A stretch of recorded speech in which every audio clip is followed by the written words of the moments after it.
Romanos capítulo 5. Ao aceitar pela fé o que Deus sempre desejou para nós, consertar nossa situação com Ele, tornar-nos prontos para Ele, alcançamos tudo isso com Deus por causa do nosso Senhor Jesus.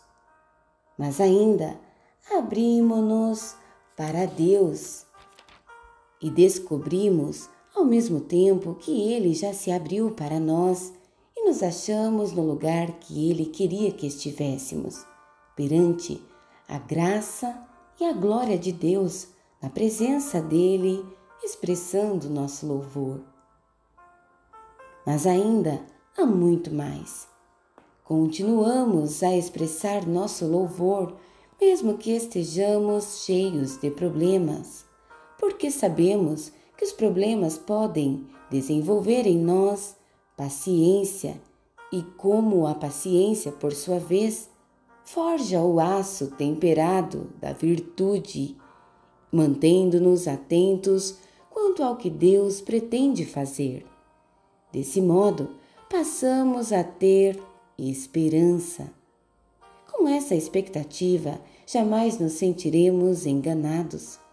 A verdade é que nem temos como reunir todas as vasilhas necessárias para encher com tudo que Deus generosamente derrama sobre nossa vida por meio do Espírito Santo. Cristo chegou na hora certa para tornar isso realidade. Ele não esperou que todos estivessem preparados. Apresentou-se disposto ao sacrifício quando ainda éramos fracos e rebeldes demais para fazer alguma coisa por nós mesmos. Mesmo que não fôssemos tão fracos, de qualquer maneira, não saberíamos o que fazer.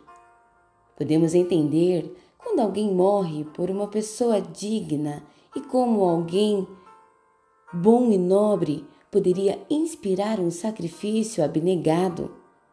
Mas Deus demonstrou quanto nos ama ao oferecer seu Filho em sacrifício por nós, quando ainda éramos tão ingratos e maus para com Ele.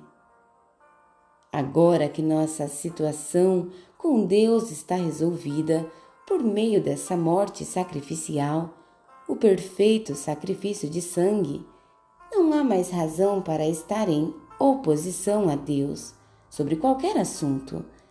Se em nossa pior situação fomos postos em condição favorável diante de Deus pelo sacrifício de seu Filho, agora estamos nesta situação maravilhosa. Apenas imaginem como nossa vida poderá ser plena e gloriosa por meio da vida proporcional pela ressurreição.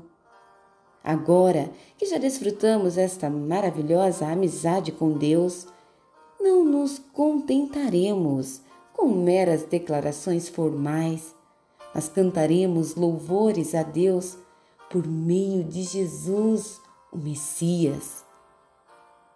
Vocês conhecem a história de Adão e de como ele nos lançou no dilema em que estamos.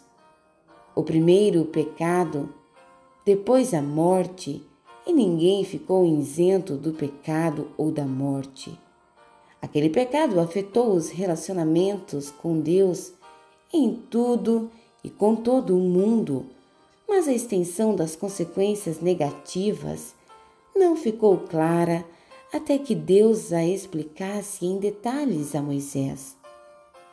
Até os que não pecaram, como Adão, e desobedeceu um mandamento específico de Deus, tiveram de experimentar o fim da vida, a separação de Deus.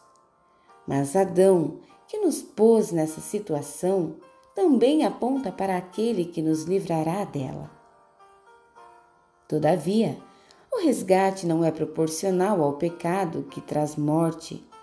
Se o pecado de um homem deixa multidões de pessoas no profundo abismo da separação de Deus, imaginem a eficácia do dom de Deus derramado por meio de um homem, Jesus Cristo.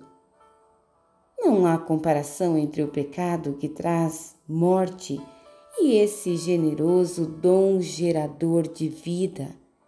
A sentença pronunciada sobre aquele pecado foi a morte, mas sobre os muitos pecados que se seguiram veio a sentença de vida.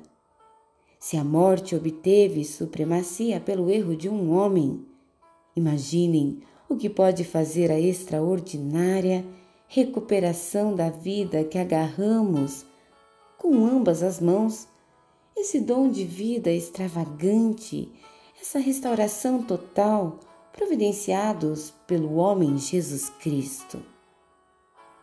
Aqui está um resumo de tudo. Assim como uma única pessoa errou e nos deixou todo esse problemão com o pecado e a morte, também uma única pessoa fez o que era certo e nos livrou de tudo isso. Mais que apenas nos livrar do problema, ele nos trouxe para a vida. Um homem disse não a Deus e afundou muita gente no erro. Outro homem disse sim a Deus e consertou tudo o que estava errado. Tudo que a lei contra o pecado conseguiu fazer foi produzir mais gente que a desrespeitasse. Mas o pecado não teve nem chance de competir contra o perdão poderoso que chamamos graça. Na disputa entre o pecado e a graça vence com facilidade.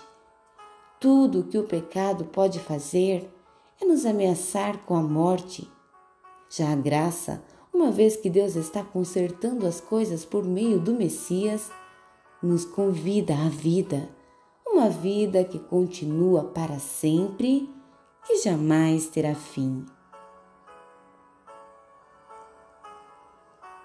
Romanos capítulo 6. O que vamos fazer então? Continuar pecando para que Deus continue perdoando? É claro que não. Se já deixamos o país onde o pecado é soberano, como poderemos ainda viver na velha casa que tínhamos lá? Ou vocês não perceberam que abandonamos aquilo tudo para sempre? É o que acontece no batismo. Ao entrar na água, deixamos para trás o velho país do pecado.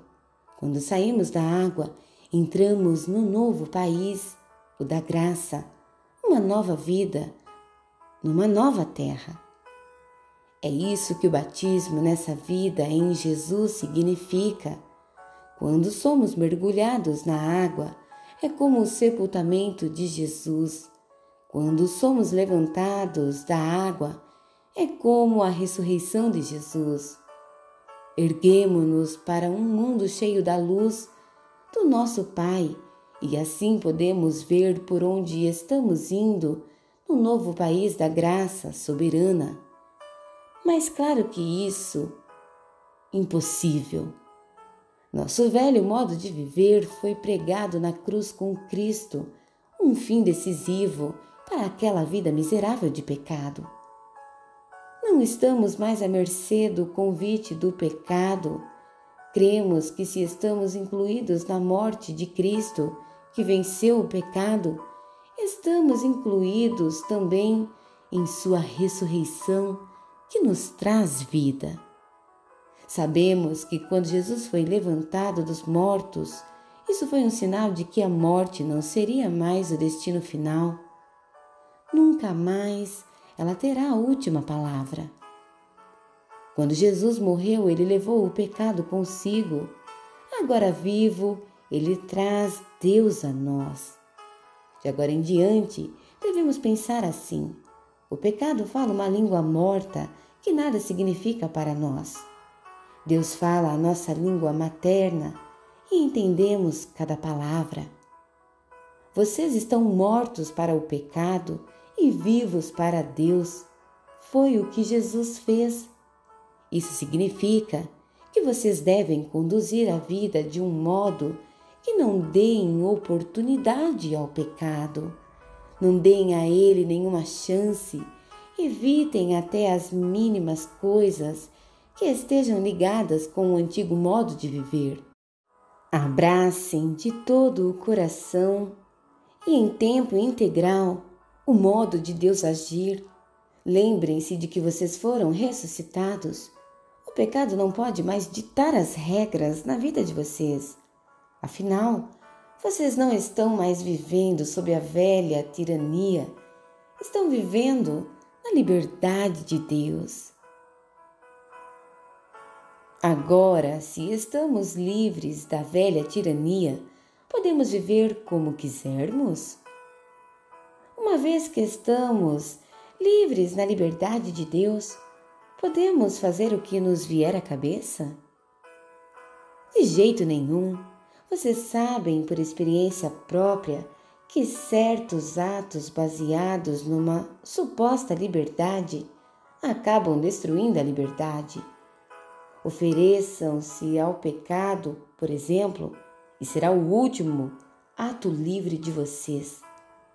Mas ofereçam-se aos caminhos de Deus e jamais perderão a verdadeira liberdade.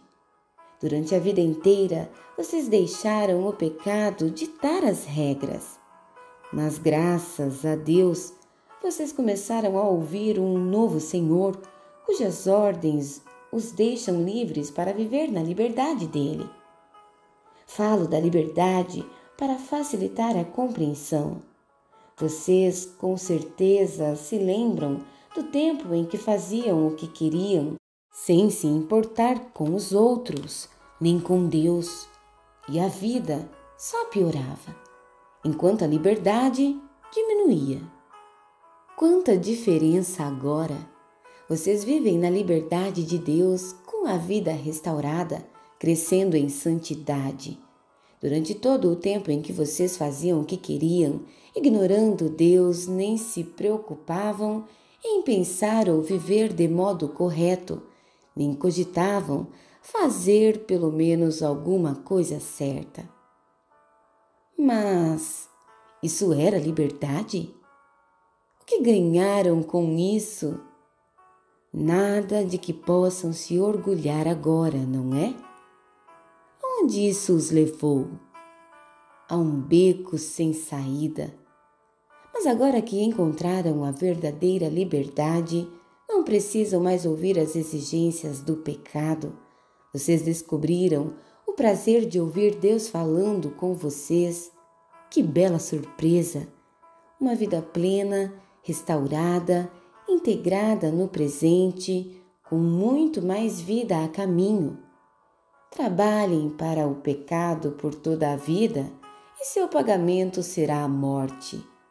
Mas o dom de Deus é vida real, eterna, proporcionada por Jesus, nosso Senhor.